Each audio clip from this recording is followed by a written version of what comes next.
এখন যারা কাঠের চশমা পরে আছেন তারাই কেবল আছেন ভালো। যে চশমা দিয়ে তাই দেখা যায় যা তারা দেখতে চান। এই কাঠের চশমা দিয়ে ওনারা সেই কষ্টে মগ্ন হয়ে আছেন, যে কষ্ট এক বর্বর ভয়ানক দেশদ্রোহী সর্পশাবকদের। সাপেরা, সর্পশাবকরা বিষদন্ত দিয়ে কামড় দিতে না পারার কালে যে ব্যথাটা পেয়েছিল, কাঠের চশমা পরে ওই ভদ্র, শিক্ষিত, মার্জিত, রুচিশীল, উন্নত চিন্তাশীল মানুষগুলো এখনো এই ধ্বংসযুগেও ওই কষ্টটাই কেবল দেখতে পান। তাদের চোখের সামনে রংপুরের জামাই শ্বশুর একসঙ্গে বিয়ের আগ মুহূর্তে হিন্দু বলে মারা যান। টুপি পরে চারদিকে তাদের লাশের কি ভয়ানক উল্লাস, কি বর্বর আনন্দ উদযাপন। কাঠের চশমা পরা মানুষগুলো তা দেখেন না, তা ওনারা চিনেন না। যারা এখনো কাঠের চশমা পরে সাপের ছোবল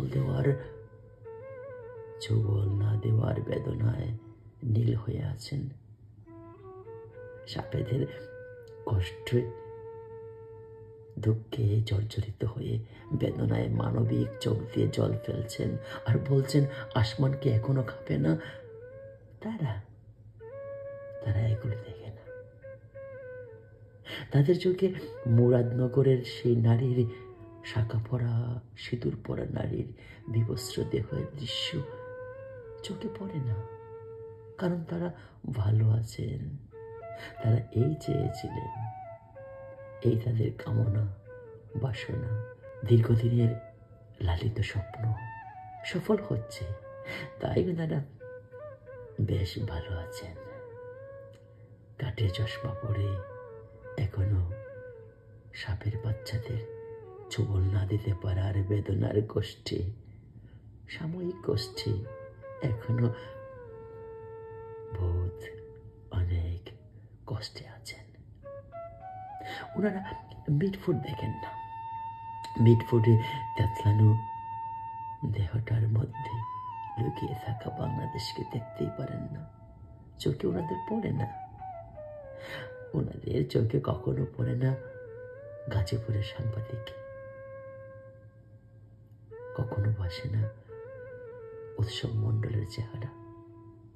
ওনাদের চোখে পড়ে না হৃদয়পাল, রবিদাস, সুনামগঞ্জের সেই অসহায় বালকদের আকুতি, যারা নিরপরাধ হয়েও অপরাধী হয়ে বেঁচে আছে তাদের চোখের সম্মুখে।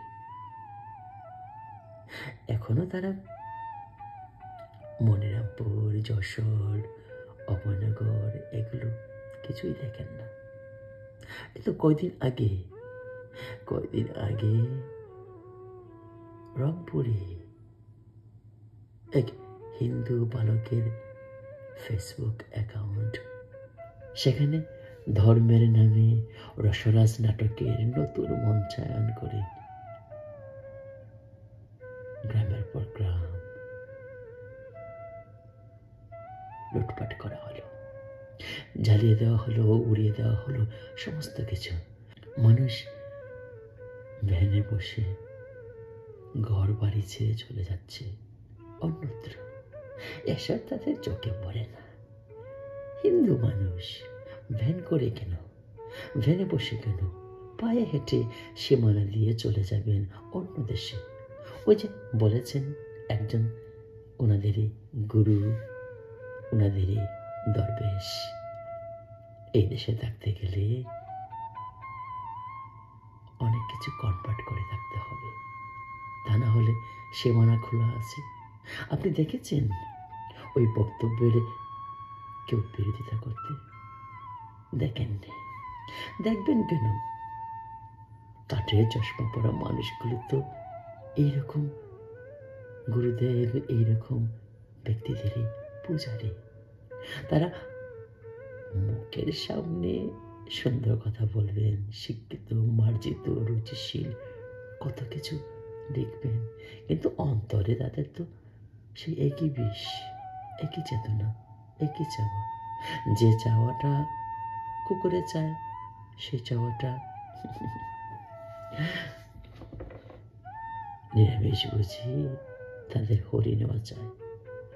যে চাওয়াটা তাদের ভয়ঙ্কর পশুরা চায়, ঠিক একই চাওয়াটা, ঠিক একই চাওয়াটা তাদের নানান ফুলেও চায়। তাই কাঠের চশমার চোখে এগুলো পড়ে না। এগুলো পড়ে না বলেই বাংলাদেশের একটি নামি দামি পত্রিকায় যখন প্রকাশিত হয় 2024 আগস্ট হতে 2025 30 জুলাই পর্যন্ত প্রায় 2500 উপরে হিন্দু নিধন হয়েছে বাংলাদেশে, তথ্য সহকারে, প্রমাণ সহকারে। এগুলো তাদের চোখে পড়ে না। এগুলো চোখে পড়ে না বলেই তারা এখনো কষ্টে, বেদনায় নীলাভ হয়ে গল্প লিখেন, উপন্যাস ভাবেন, পড়েন সেই সব শাবকদের বেদনার কষ্ট, নীলাভ। তারা এখনো ভাবেন কেন সেদিন তাদেরকে দেওয়া হয়েছিল বাধা, কেন সেদিন তাদের প্রতি রুখে দাঁড়িয়েছিল পথ। যারা আজকে এই মহান দৃশ্যগুলো, মহান ঘটনাগুলো তৈরি করার জন্য উদগ্রীব ছিল, ব্যস্ত ছিল, কেন তাদের পথে কাঁটা বেঁচে দিয়েছিল সময়। যারা আজকে এই মহান দৃশ্যগুলো অবতারণা করার জন্য মবস্টার, মব নায়ক সেজেছিল নানান বেশি। যারা সেদিন মেট্রো রেল পুড়িয়ে দিয়েছিল, কেন তাদেরকে মেট্রো রেল আরো পোড়াতে দেওয়া হলো না? কারণ তারা তো আজকের এই দিনগুলো রচনা করতে চেয়েছিল। তাই আমাদের ভদ্র, সভ্য, কাঠের চশমা পরিহিত ফেরেস্তাগুলো এসব এখন আর দেখেন না।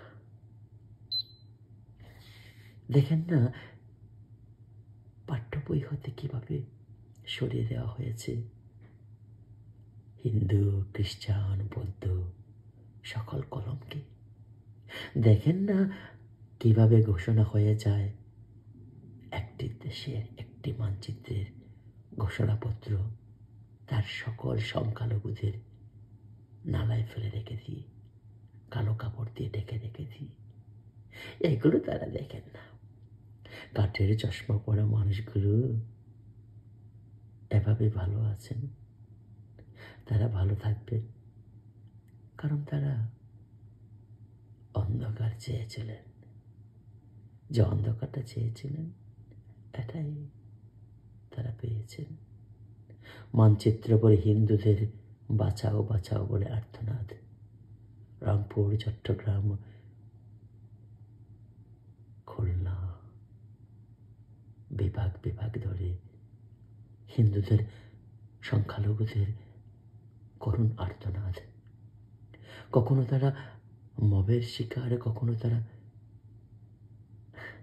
ধর্মের শিকার। ধর্ম থেকে মব, মব থেকে ধর্ম, তাদের ভাগ্যে একাকার। তারা বাঁচার জন্য বাঁচতে চায়, প্রাণের জন্য বাঁচতে চায়, কিন্তু করুণা করেও দেখে না তারা যারা এমন দেশ রচেছে অনেক কষ্টে, বসে থেকে দেশে, বসে থেকে প্রবাসে, যারা চেয়েছিল এমন দেশ, যারা চেয়েছিল দেশ হবে হিন্দু শূন্য, কেবল তারা হবেন শতভাগ। তারা এখন আর এগুলো দেখেন না। কাঠের চশমা পরে কখনো তা দেখাও যায় না।